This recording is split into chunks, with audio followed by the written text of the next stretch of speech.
président de la République Alassane Ouattara a reçu hier lundi au palais présidentiel la représentante d'un grand groupe international spécialisé dans l'ingénierie industrielle. Il s'agit du groupe 5 qui marque un intérêt pour la Côte d'Ivoire. La biganaise, l'hymne national de la Côte d'Ivoire, est une réalité dans certains établissements scolaires et universitaires. Pour de nombreux responsables d'école, la connaissance de l'hymne national marque le début de la reconnaissance de la patrie et le respect de ses lois et institutions.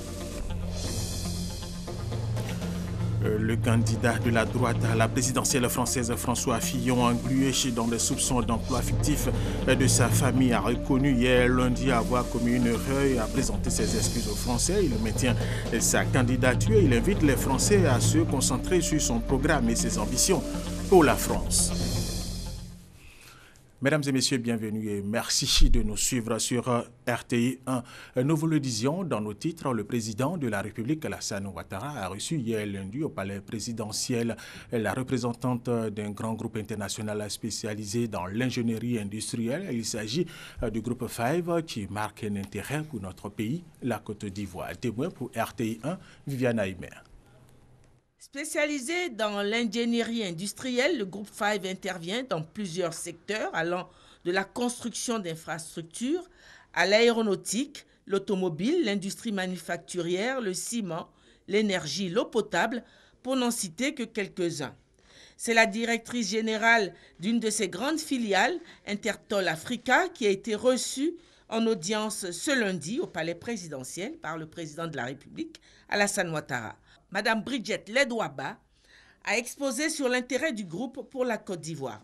We thank you for hosting us in your country. La Côte d'Ivoire présente l'un des pays les plus attractifs sur le continent au niveau de la croissance économique. Si on compare par exemple la croissance économique au sein de l'Afrique, la Côte d'Ivoire est dans le top 3 des fondamentaux économiques qui sont très bons. Naturellement, c'est un pays qui présente plusieurs opportunités.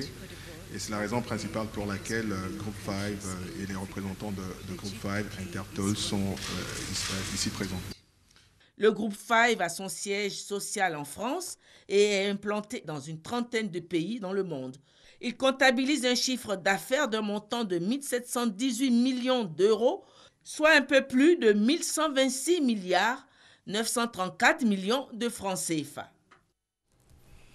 Autre information et parlons du séminaire d'orientation des députés de la nouvelle législature 2016-2020 de l'Assemblée nationale de Côte d'Ivoire qui s'est ouvert hier lundi à Yamoussoukro. Ce renforcement de capacité a pour objectif de fournir aux parlementaires ivoiriens les rudiments pour accomplir leur mission. Abdoul Kader Segodogo Guédouma, RTI Boaké. Yamoussoukro, Fondation Félix Houphouët-Boigny pour la recherche de la paix. L'Assemblée nationale y délocalise ses activités le temps d'un séminaire. Après sa rentrée solennelle ponctuée par l'élection de son président, le Parlement ivoirien est face à de nouveaux défis. Avec l'avènement de la Troisième République née de la Constitution du 8 novembre 2016, le Parlement passe du monocaméralisme au bicaméralisme, donc 2 chambres avec l'arrivée du Sénat. Dans ce nouveau paysage institutionnel, il apparaît opportun d'organiser ce présent séminaire d'orientation des locataires de l'hémicycle. 255 élus du peuple au total. Cette Troisième République, voulue par son Excellence M. Alassane Ouattara, président de la République de Côte d'Ivoire, et par le peuple de Côte d'Ivoire le 8 novembre 2016, ouvre pour notre Parlement une nouvelle ère avec la création d'une deuxième chambre, le Sénat. Ce changement institutionnel, auxquels s'ajoutent les interrogations et appréhensions de nouveaux députés qui endossent pour la première fois le costume de parlementaire et de représentants du peuple, justifie à eux seuls ce séminaire d'imprégnation qui s'adresse donc à tous et à chacun. Pendant 5 jours, des communications, des échanges et des exposés seront au programme. Ce séminaire d'orientation de l'Assemblée nationale bénéficie du soutien de partenaires comme l'USAID, ONU Femmes et le National Democratic Institute. Et nous vous proposons d'écouter quelques députés qui ont participé à ce séminaire et c'est au micro de notre reporter Abdoul Kader Segodogo Guédouma. Je suis à ma première législature. Donc il est important de prêter toute l'attention pour mieux comprendre ce qui va être dispensé comme savoir afin de m'enrichir. Ça nous permet d'affronter les dossiers qu'ils vont nous donner à l'Assemblée. Pour cela, vraiment, c'est très bon d'avoir ce genre de séminaire pour apprendre les députés comment il faut affronter les choses qui vont se passer à l'hémicycle. Il faut tout connaître et là, cet atelier nous permettra de savoir beaucoup de choses, d'apprendre et d'évoluer. Nous avons plusieurs défis à relever, notamment une Assemblée nationale de proximité à l'écoute des populations, une Assemblée nationale qui va travailler donc pour le renforcement de la démocratie, mais aussi une Assemblée nationale qui travaillera aussi pour un état de droit beaucoup plus achevé. Ce séminaire nous permet plus ou moins de comprendre les vraies missions, mais également de mieux s'imprégner du fonctionnement de l'Assemblée nationale. Cela va nous aider à être plus efficaces dans notre Assemblée nationale, mais surtout à être en conformité avec nos populations qui attendent beaucoup de nous. Nous allons apprendre beaucoup à partir de ce séminaire pour quand même mieux défendre les intérêts de la population. Nous allons suivre attentivement et de façon religieuse pour mieux comprendre parce que c'est notre raison d'être ici aujourd'hui. Ça va renforcer nos capacités et nous permettre de connaître ce que c'est que réellement l'Assemblée nationale de Côte d'Ivoire. Et je pense que nous sommes très heureux de participer à ce séminaire. Et toute autre chose, à présent, le procès de l'ancien président Laurent Gbagbo de Charles Blé Goudé a repris hier lundi et se poursuit ce mardi à la Cour pénale internationale de La Haye. Pour rappel, ils sont accusés pour crimes contre l'humanité. Les audiences interrompues depuis près de 2 mois ont recommencé avec à la barre le 30e témoin de l'accusation, Alexis Ouedraogo. Une absence remarquée pour cette reprise de procès. Celle de Charles Blé Goudé, absent en raison d'un léger accident ayant entraîné des examens médicaux, ont indiqué ses avocats. Une absence qui n'a pas entravé les dispositions des témoins de l'accusation. Ce lundi d'ailleurs, le 30e témoin de l'accusation était à la barre. Mécanicien de formation, Salifou, comme on le prénomme, dit avoir reçu une grenade à la main lors de la crise post-électorale en 2011. Plus d'1 an après l'ouverture du procès, la parole reste au procureur. Ouverte ce lundi après environ 2 mois d'interruption, cette session va durer jusqu'aux vacances judiciaires prévues courant mai-juin 2017.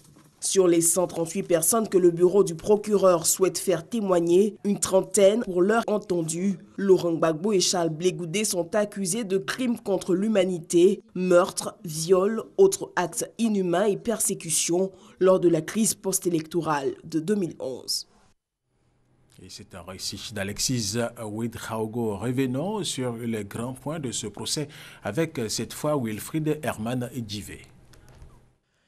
Le 28 janvier 2016 s'ouvre la première journée du procès de Laurent Gbagbo, l'ancien président ivoirien, et Charles Blé Goudé, l'ex-leader de la jeunesse.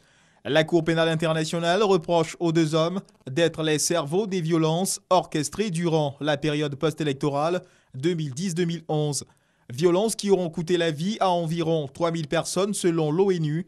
Charles Blé Goudé et Laurent Gbagbo, par la voix de leurs avocats, plaident non coupables des faits qui leur sont reprochés. S'ensuit une longue procédure de justice qui chaque jour connaît de nouveaux rebondissements.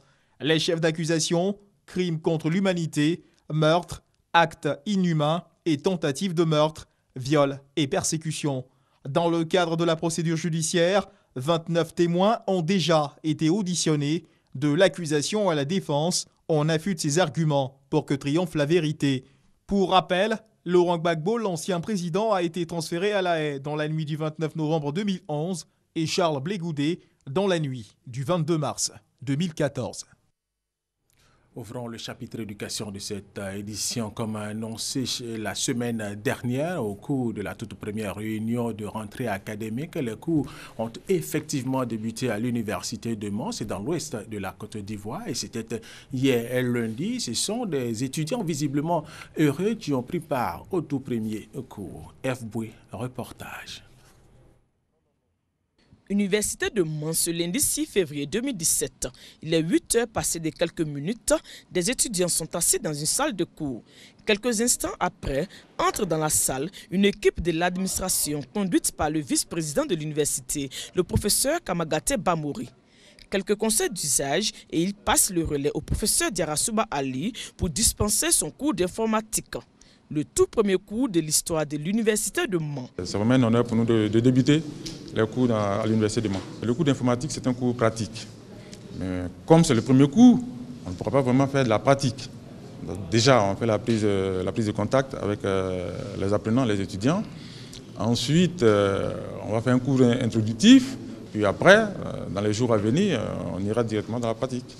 Les étudiants, dubitatifs pour certains, sont heureux que les cours aient effectivement démarré. J'arrive ici ce matin, on me dit ah, les cours ont commencé. Sinon, j'étais arrêtée quelque part là-bas. C'est bien, on a vraiment commencé. Nous avons commencé par l'informatique d'ailleurs. Je me réjouis au fait parce que depuis tout ce temps, on nous a dit que les cours démarreront ce matin. Donc, on ne croyait pas au fait. Vraiment, les cours ont commencé à l'université du Mans. Il lance un appel à tous les amis qui sont encore dans les lieux d'habitation de se rendre à l'université car les cours ont commencé. Appel lancé donc aux étudiants qui sont encore à la maison. L'administration, quant à elle, profite aussi de l'occasion pour inviter les étudiants à régler les formalités liées à leur inscription. Deuxième grand titre de cette édition, l'abidjanaise, l'hymne national de la Côte d'Ivoire est une réalité dans certains établissements scolaires et universitaires. Pour de nombreux responsables d'école, la connaissance de l'hymne national marque le début de la reconnaissance de la patrie et le respect de ses lois et institutions. Dans ces établissements, tous les lundis, les drapeaux sont montés et descendus tous les vendredis. Salut, c'est une normalité. On chante en voyant, c'est allez les ditata. Eli et Alima, tous deux en classe de CP2, cours préparatoire deuxième année au groupe scolaire banco-japonais d'Abobo. Ils ne pourront pas chanter l'abidjanaise, hymne national de la Côte d'Ivoire, ce lundi matin. Le drapeau de leur école est resté coincé du fait de la forte pluie de la veille. Une situation loin de décourager encadreurs et élèves.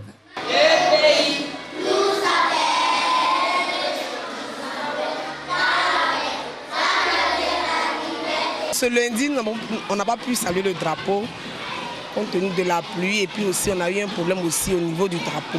Si au groupe scolaire banco-japonais la montée du drapeau a été difficile, ce n'est pas le cas dans ce collège semi-privé. Ici, comme tous les lundis, élèves, enseignants, encadreurs et directeurs se retrouvent dans la cour de l'école pour la montée du drapeau.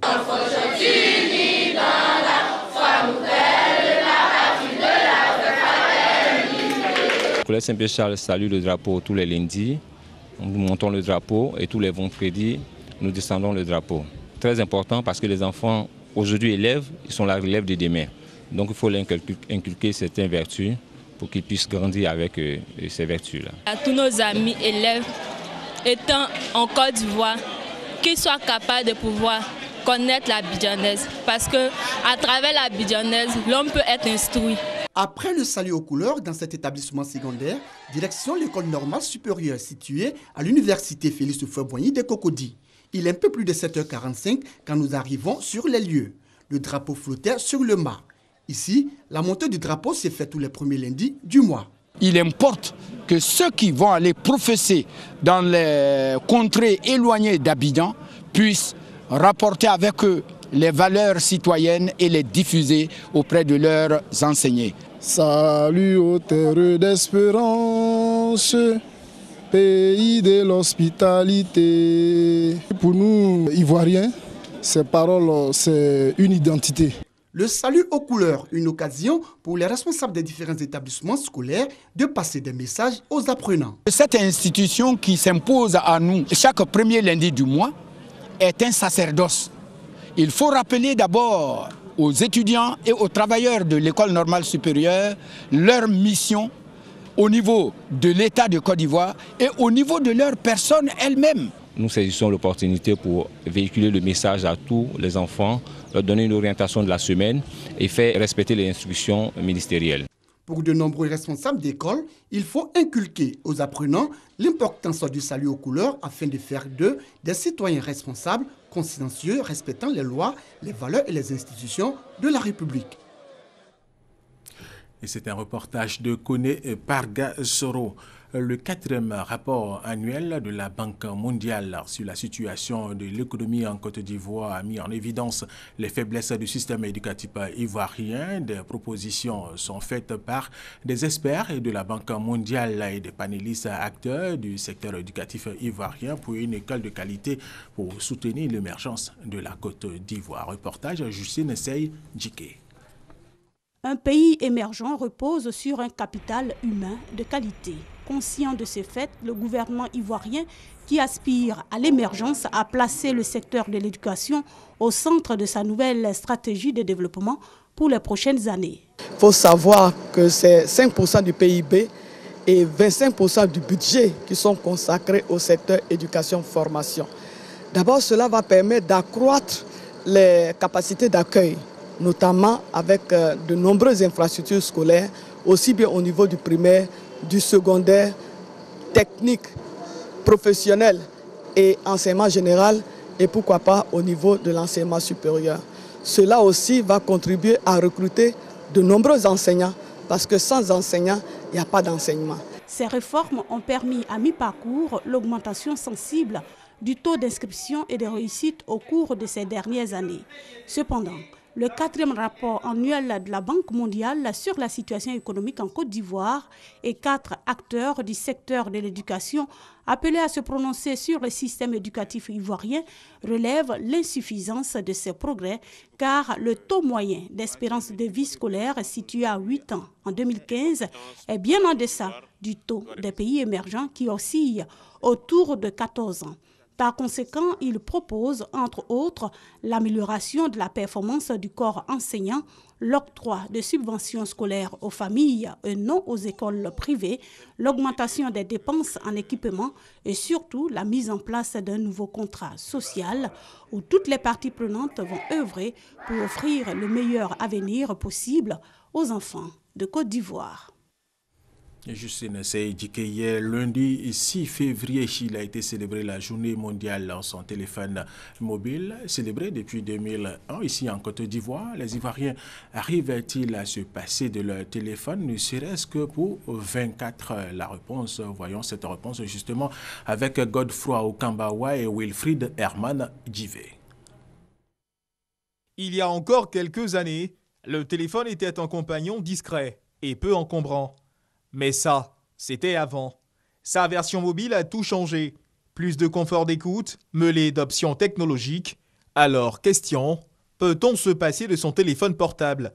L'outil high-tech devenu au fil des ans le compagnon le plus fidèle des hommes. En moyenne, chaque individu possède un téléphone portable. Le lien entre l'homme et l'appareil est si grand que l'on est tenté de se demander si l'on peut se passer de cet appareil pendant seulement 24 heures. Pas du tout. C'est comme si on était coupé du monde. Je suis devenu un peu accro du téléphone. Quand je n'ai pas de téléphone sur moi, c'est comme s'il y a quelque chose qui ne va pas. C'est un outil de travail d'abord, c'est un outil de communication. Et puis aussi, sans mon téléphone, je ne sais pas ce que je peux devenir. Je suis comme un homme sans repère. Le 6 février est déclaré journée mondiale sans téléphone mobile. Une journée dont la portée ne semble pas du tout perçue par les populations. Non, je ne sais pas. Je sais pas. C'est une information, c'est une révélation pour moi. Il y a eu l'information depuis hier, grâce à ma page Facebook. Certains même ont même commenté, mais il n'y a pas eu d'autres informations. Pourquoi cette journée a été instaurée, journée sans téléphone? Le téléphone portable est consulté en moyenne 20 fois par jour, surtout chez les jeunes de 14 à 30 ans. Pour Phil Marceau, écrivain français, initiateur de cette journée depuis 2001, il s'agit de créer un cadre de réflexion autour de cet outil avec lequel, on peut se permettre de le dire, nous vivons une relation de plus en plus fusionnelle. Le ministre de la Construction, du Logement, de l'Assainissement et de l'Urbanisme, un mois après sa prise de fonction, a rencontré à son cabinet les différents acteurs clés des domaines couverts par son ministère. Et la rencontre a porté sur l'exercice prioritaire de son département. Chantal Ouma Kadan. Devant la Chambre des notaires de Côte d'Ivoire et le Conseil national de l'Ordre des architectes de Côte d'Ivoire, le ministre de la Construction, du Logement, de l'Assainissement et de l'Urbanisme a présenté ses priorités en 4 grands axes. Ce sont la relance de la construction, la promotion des logements sociaux selon la politique du gouvernement, l'amélioration de l'environnement de nos villes et le renforcement de la bonne gouvernance dans les secteurs concernés. À ces acteurs, le ministre Claude Isaac Dé a demandé une franche collaboration pour que le secteur aille mieux. Nous avons convenu de travailler ensemble pour pouvoir accélérer la production de logement social, mais aussi d'apporter des solutions importantes aussi aux Ivoiriens. La priorité d'abord, c'est d'abord accélérer les logements en production. Ensuite, essayer de travailler sur la question du financement de logement, donc un financement long terme à des taux très faibles, et faire en sorte que le maximum de personnes dans le domaine social puissent avoir accès au logement. En réponse au ministre, les notaires et architectes ont accepté de s'impliquer davantage dans ce secteur. La Chambre des notaires est très ravie de cette rencontre. Le ministre lui-même nous a fait savoir qu'il était tout à fait disposé pour qu'il y ait une collaboration franche avec le ministère pour aider vraiment à résoudre le problème des logements sociaux. Les logements sociaux dont on parle tant, nous avons insisté auprès du ministre pour dire que les architectes n'avaient pas été associés. Le social ne veut pas dire des logements pour économiquement faibles. Le social, ça veut dire qu'il y a une volonté politique qui prend en charge toute une série de charges. Il y a du social pour économiquement faibles, il y a du social pour cadres moyens, il y a du social pour cadres supérieurs. Vous n'avez qu'à voir Danga. Une autre rencontre dans le même esprit est prévue avec la Chambre syndicale des promoteurs et aménageurs de Côte d'Ivoire et la Chambre nationale des promoteurs agréés de Côte d'Ivoire. Le programme d'électrification des villages décidé par le chef de l'État Alassane Ouattara est en marche dans la région de San Pedro. Une quinzaine de villages bénéficient déjà d'électricité, il faut le rappeler. Il y a de cela quelques jours, c'est le village de Wombloké dans la commune de Tabou qui a été connecté au réseau électrique national. À coût des travaux, plus de 62 millions de francs CFA. Thérèse Tapeyoboué. Fini le temps des lampes tempêtes et autres dans la région de San Pedro. La promesse d'électrification faite par le chef de l'État lors de sa visite dans la région devient une réalité.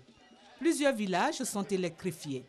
Le dernier en date, Wombloké, dans la commune de Tabou. Il vient d'être relié au réseau électrique national.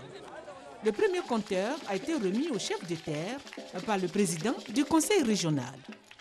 L'État central nous appuie effectivement pour électrifier les villages et nous sommes convaincus qu'avec l'aide de l'État central et avec le budget aussi du conseil régional, nous allons pouvoir atteindre le taux de 60% d'ici fin 2018. Les populations ont exprimé leur gratitude au chef de l'État dans sa quête pour le bien-être des populations. Le village de Wombloké, selon le député maire, va abriter le futur hôpital moderne de plus de 150 lits d'hospitalisation. L'opération s'inscrit dans le cadre de construction de 15 hôpitaux modernes en Côte d'Ivoire. Le préfet du département de Tabou a exhorté la population à cultiver la paix et à se mettre au travail afin de contribuer au développement du département. La sous-préfecture de Kombolokura dans le département de Korogo a désormais un sous-préfet. Il aura pour mission de renforcer davantage le tissu social dans cette localité de la Côte d'Ivoire. Honorine Kakoubla, Anigori. 29 ans après son érection en sous-préfecture, Kombolokura, localité située à 30 km de Korogo, au nord de la Côte d'Ivoire, voit son rêve se réaliser. Il s'agit de l'installation du tout premier sous-préfet de Kombolokura. Assurant la gestion administrative de cette localité, le sous-préfet central de Korogo, Émile Kwasi Nguessan, a donc passé le témoin à Théodore Kofi Konon. Cette passation de charge s'inscrit donc dans le cadre du renforcement de la présence de l'administration auprès des populations. Exprimant leur gratitude au chef de l'État, les fils et filles de la sous-préfecture de Kombolokura n'ont pas caché leur joie d'accueillir le tout nouveau sous-préfet, car ils pourront désormais se faire établir sur place les documents administratifs. Occasion pour le préfet du département de Korogo, Daouda Ouattara, d'exhorter les populations à collaborer avec l'administration afin de créer un climat de paix dans la région. Les partenaires et les acteurs du parc national de Taï sont satisfaits des résultats du suivi écologique du parc national de Taï pour l'exercice 2016. Ils l'ont exprimé à l'issue de l'atelier de validation des résultats de la 11e phase de suivi écologique initiée par l'Office ivoirien des parcs et réserves OIPR. Nous allons retrouver Honorine Kakubla-Nigori. Situant le contexte de cet atelier, le représentant du directeur général de l'Office ivoirien des parcs et réserves, OIPR, a indiqué qu'une bonne gestion des milieux naturels nécessite un suivi régulier. Il présente les observations sur la population animale préalablement choisie comme cible de conservation et il permet également d'apprécier rapidement l'augmentation des menaces. Aussi, depuis 2005, avec l'appui technique et financier d'un organisme, un programme moderne de suivi écologique a été mis en place. Après une décennie de mise en œuvre de ce dispositif, le système de suivi écologique a connu une amélioration. Un groupe de travail sur le suivi écologique assure désormais le bon déroulement du processus. C'est cette nouvelle phase du suivi écologique qui vient de s'achever et dont les résultats font l'objet de cet atelier de validation. Occasion pour le conseiller technique de l'OIPR d'exhorter ses partenaires à des réflexions critiques et fécondes afin de faire du suivi écologique un outil indispensable dans la protection des parcs et réserves. Il ressort des communications de cet atelier que le parc national de Taï est dans un bon état de conservation avec des populations et des animaux stables suivis d'une réduction des indices d'agression. Un mot de religion, le district de Yopougon de l'église méthodiste unie de Côte d'Ivoire a organisé du 3 au 5 février son 11e synode au temple méthodiste uni d'Ada dans le département de Jacquesville. À cette rencontre, des résolutions ont été prises pour des actions sociales en vue d'une amélioration de la vie de l'église. Astou Touré. Cette procession met fin au 11e synode ordinaire du district de Yopougon. Ce district, créé en 2006, regroupe 73 églises. L'Église méthodiste unie de Côte d'Ivoire, à travers ce synode, a pris des décisions en vue d'améliorer la vie de l'Église. La grande chorale d'Oreb avait été suspendue. À ce synode d'Ada, cette chorale a été réhabilitée. Et la deuxième chose, il y avait le maître de cette chorale qui avait été mis sous discipline. Mais à ce synode, il a été aussi rétabli. Je dis merci au Seigneur qui a inspiré ce synode à revenir sur cette décision et accorder le pardon à ses fils. Le révérend Samuel Obonou, surintendant du district de Yopougon, est à son dernier synode. Après 40 ans passés au service de l'Église, il prend sa retraite cette année. Il juge son bilan positif. Tous ceux avec lesquels nous travaillons sont des serviteurs qui se sont sentis des serviteurs inutiles, avec lesquels les relations de travail sont des relations de sincérité et de paix. Le thème retenu cette année est « Allez donc pour un accompagnement réussi de la lutte contre la pauvreté ». À travers ce thème, la révérende Louise Kida, pasteur associée en charge du circuit de Yopougon, a exhorté les fidèles au travail et à l'assistance aux personnes vulnérables. Cantiques, offrandes et invocations ont rythmé ce 11e synode du district de Yopougon.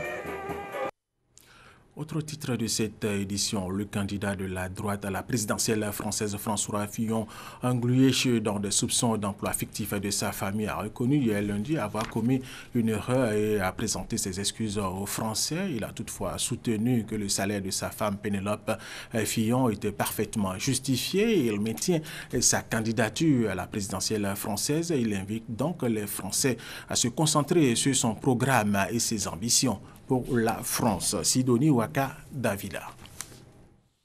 Ce lundi, François Fillon a tenté de reprendre la main après les soupçons d'emploi fictif dont auraient bénéficié son épouse et ses enfants. Le candidat de la droite, au cours d'une conférence de presse, a présenté ses excuses aux Français pour n'avoir pas saisi la portée morale de son acte. François Fillon a d'abord insisté sur sa longue carrière en politique, 32 ans sans jamais être inquiété par la justice. En travaillant avec ma femme et mes enfants, j'ai privilégié cette collaboration de confiance qui aujourd'hui suscite la défiance. C'était une erreur. Je le regrette profondément et je présente mes excuses aux Français. En reconnaissant avoir employé son épouse et ses enfants et détaillé les salaires perçus par eux, le candidat des Républicains assure que ces faits sont légaux et transparents, listant les différentes missions de son épouse, Pénélope. François Fillon a notamment expliqué que pendant 15 ans, son épouse avait bénéficié d'une rémunération moyenne mensuelle de 3 677 € net, environ 2 500 000 francs CFA. Une rémunération, selon lui, parfaitement justifiée. Son salaire était parfaitement justifié parce que son travail était indispensable à mes activités d'élu. Oui, elle n'a jamais été ma subordonnée. Elle a toujours été, d'abord et avant tout, ma compagne de travail et ma collaboratrice. Pas question de quitter la course à la présidentielle. Le candidat assure également qu'il n'a rien à se reprocher et qu'il était donc légitime qu'il maintienne sa candidature à l'Élysée. Après des jours de perdu à cause de cette affaire, une nouvelle campagne commence pour lui dès ce lundi soir pour tenter de renouer le lien avec les Français. Et c'est la fin de cette édition. Merci de l'avoir suivi. Restez avec nous sur RTI 1.